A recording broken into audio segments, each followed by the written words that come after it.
Assalamualaikum warahmatullahi wabarakatuh. Saya Fatihur Rizky Nur Alfarisi, NIM 42421010, Prodi Informatika, akan menyampaikan tugas UTS, yaitu di mana akan membuat sistem pendukung keputusan dengan algoritma AHP. Baik, pertama, apa itu algoritma AHP? Algoritma AHP adalah algoritma AHP atau Analytical Hierarchy Process adalah sebuah metode pengambilan keputusan multikriteria yang dikembangkan oleh Thomas L. Sati.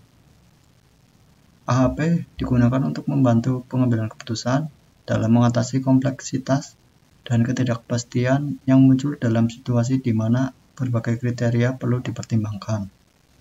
Baik, untuk selanjutnya yaitu untuk bagian studi kasus. Untuk bagian studi kasus, saya mengambil studi kasus mengenai kelayakan kenaikan jabatan karyawan pada perusahaan, di mana diharapkan dengan adanya sistem pendukung keputusan ini dapat membantu perusahaan dapat dalam menentukan karyawan mana yang tepat untuk naik jabatan. Untuk kriteria sendiri ada masa jabatan, perilaku, dan kinerja. Dan juga untuk alternatif yaitu ada nama-nama karyawan. Itu ada Andi Zuhandi, Mila, dan Ike Always. Untuk selanjutnya yaitu langkah-langkah dalam algoritma AHP, yaitu 1. Penentuan kriteria dan alternatif, 2. Pembuatan matriks perbandingan berpasangan, 3. Normalisasi metrik, 4. Perhitungan prioritas global pada alternatif, 5. Pemilihan alternatif terbaik. Untuk kriteria dan alternatif, yaitu untuk kriteria yaitu ini masa jabatan, perilaku, dan kinerja, dan alternatif yaitu nama-nama karyawan ini. Baik, untuk selanjutnya kita akan menuju ke kode Python atau penerapan pada kode Pythonnya. Baik, untuk selanjutnya yaitu kita akan menerapkan pada kode Pythonnya. Untuk pertama kita harus mengimport library NumPy.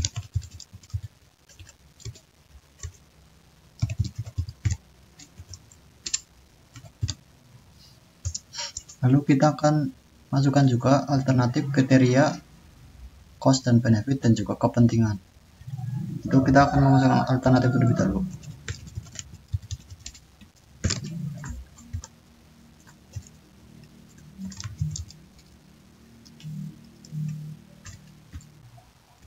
Oke, untuk alternatif yaitu tadi nama-nama karyawannya itu ini. Selanjutnya kita akan masukkan kriteria.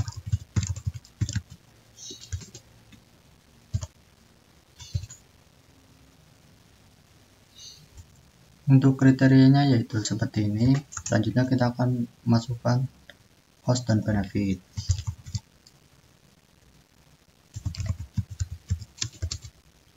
Caranya sama yaitu kayak yang di atas, alternatif kriteria. Kita masukkan. Untuk bagian masa jabatan kita terapkan sebagai cost. Dan juga untuk perilaku dan kinerja kita terapkan sebagai benefit.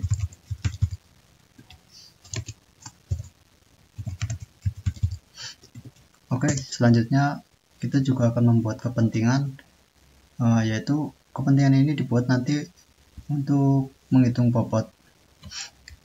Kepentingan didapatkan dari seberapa penting kriteria ini. Kita asumsikan saja yaitu kepentingannya.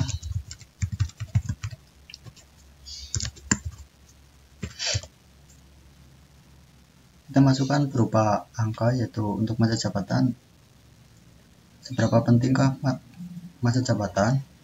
Maka mungkin bisa 5, perilaku 7, juga kinerja 8. Untuk alternatif kriteria dan cost dan juga benefit dan juga kepentingan sudah selesai. Selanjutnya kita akan menuju langkah selanjutnya. Baik, untuk langkah selanjutnya yaitu kita akan membuat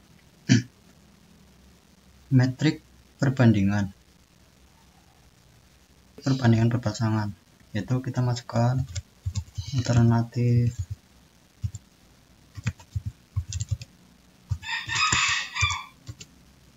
kita masukkan nilai dari masing-masing alternatif dan kriteria.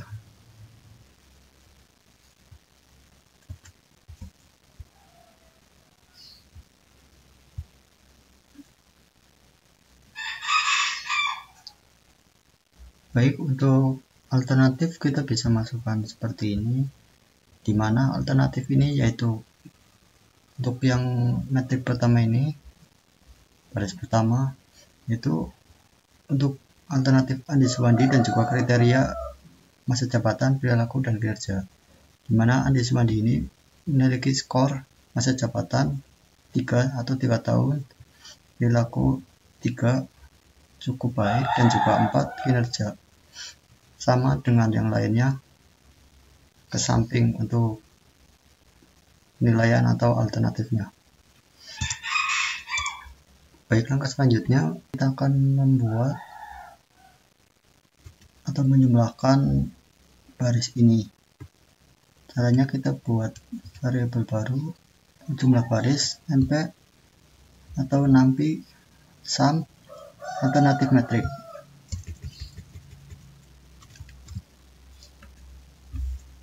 Dan selanjutnya kita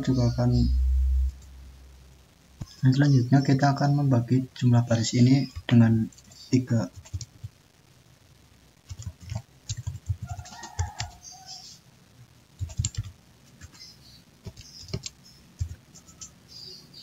Hal ini bertujuan untuk perhitungan normalisasi nanti. Baik, selanjutnya kita masuk ke bagian perhitungan normalisasi. Buat dulu variabel normalisasi sama dengan dibagi dengan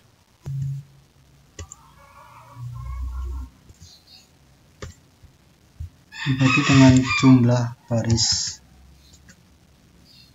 yang di reshape atau diubah arraynya menjadi 1, 1.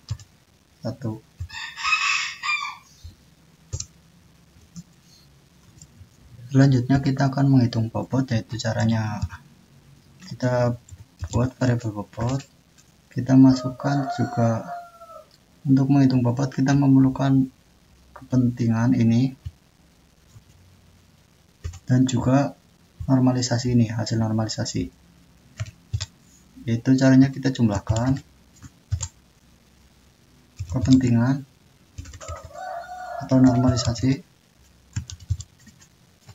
dikali kepentingan terus koma eksis 1. Eksis ini digunakan untuk melakukan sumasi atau arah sumasi. Untuk reshape ini kita gunakan tadi untuk membentuk atau mengubah array. Selanjutnya kita akan mentotal bobot ini, yaitu kita buat variabel total bobot sama dengan np.sum bobot.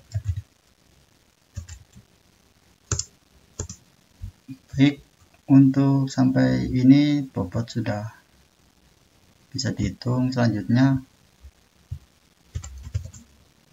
kita akan membuat priority global atau global priority pada alternatif tadi. Itu caranya kita buat variabel juga.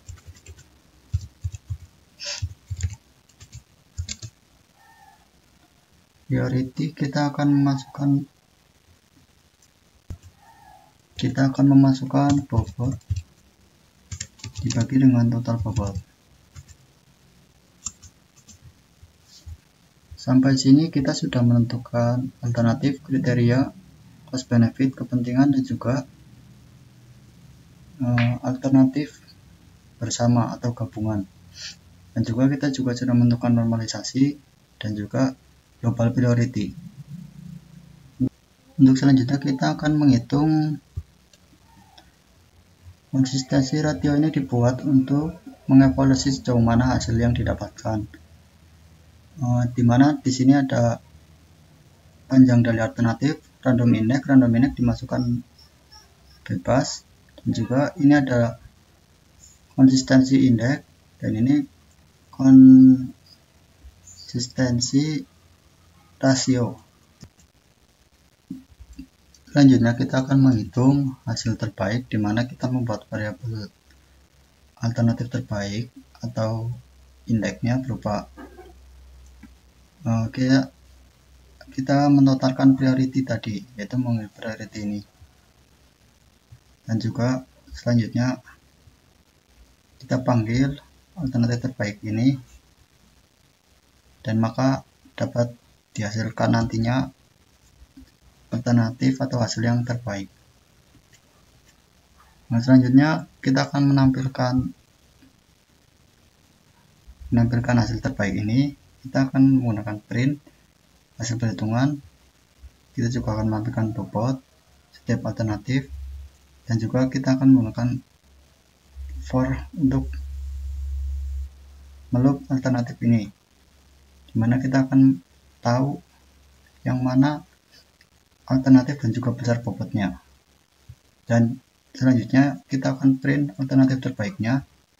Nama alternatifnya tadi berupa nama karyawan, dan juga nanti ada juga di sampingnya ada bobot atau jumlah bobot, dan juga nanti ini hasil terakhirnya.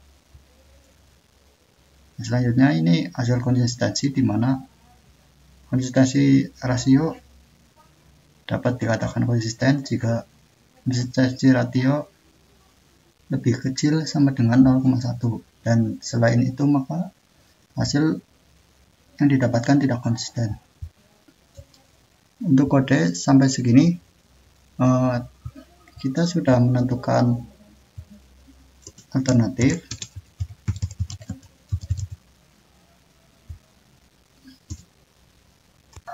perbandingan berpasangan,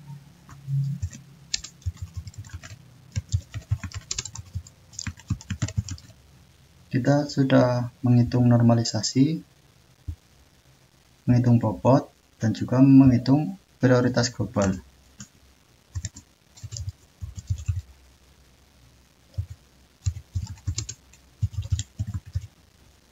Kita juga tadi sudah melakukan perhitungan konsistensi ratio dan melihat hasil terbaik. Maka selanjutnya kita coba run kode ini apakah berhasil. Maka hasil akan nampil seperti ini, di mana didapatkan alternatif, setiap alternatif yaitu bobotnya segini. Andi memiliki bobot 5,6, Mila 5,83, dan IQ of Wise 5,8. Maka alternatif terbaik yang didapatkan yaitu IQ of Wise karena lebih besar dari yang lainnya, dan juga hasil ini tidak konsisten karena tidak lebih kecil dari 0,1. Sekian dari saya. Apabila ada kesalahan mohon dimaafkan. Assalamualaikum warahmatullahi wabarakatuh.